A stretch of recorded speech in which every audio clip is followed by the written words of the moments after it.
Aztec legend about the founding of the city.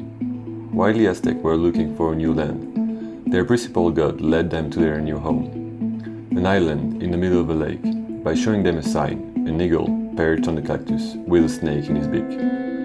This is how, in 1325, the city of Tenochtitlan became the capital of the Aztec Empire. 2 decades later, the city was one of the largest and richest urban areas in the world at that time. In 1519, Spanish invaders, led by Hernán Cortés, arrived in New Spain.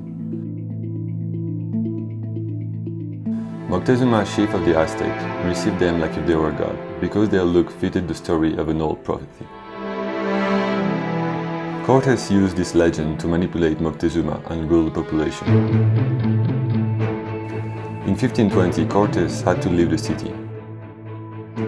The Aztec, tired of the presence of the Spaniards and the weakness of their emperor, took advantage of the situation and pushed the Spaniards out. When Cortés came back, he reconquered the city and nearly erased it. These ruins behind me are the only remains of the old Aztec city. In order to erase all history of the old empire, Cortés built the new city of Mexico over the ruins of Tenochtitlan. The rebuilding of the city has been accomplished mostly by indigenous people and cost many lives. The Spaniards planned the city as a grid, like most colonial cities, such as Cartagena or Panama City. The Zócalo Square was and is today the central place of the city. The square I'm in right now is called the Plaza Zocaldo.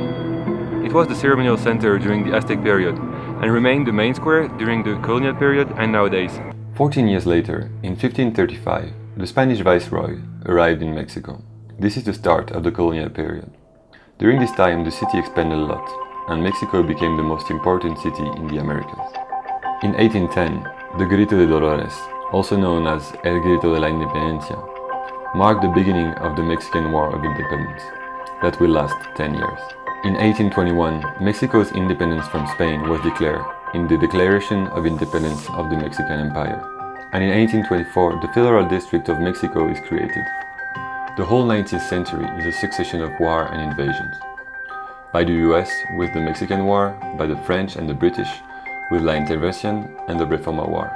In 1876, Porfirio Díaz is elected president. He ruled the nation for more than 3 decades.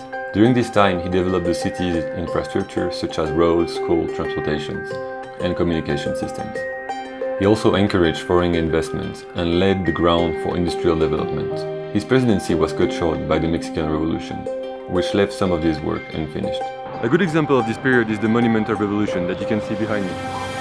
Only the columns and the dome were built. Until the 20th century, the regime concentrated resources and wealth in the hands of a few people, while the majority of the nation languished in poverty. Social injustice led to nationwide revolts and ultimately the Mexican Revolution, from 1910 to 1920. During the revolution, lots of villagers moved to Mexico City. From the beginning of the 20th century to the 60s, the city goes from 500,000 people to 2.5 million. In the 60s, the population started overflowing the boundaries of the Federal District into neighboring states of Mexico, especially in the north, northwest and northeast. Between the 60s and the 80s, the city's population more than doubled to 8.8 million people. By the 70s, the government couldn't barely keep up with services. Mexico was choking in smog and pollution. Villagers from the countryside who continued to pour into the city to escape poverty only compounded the city's problem.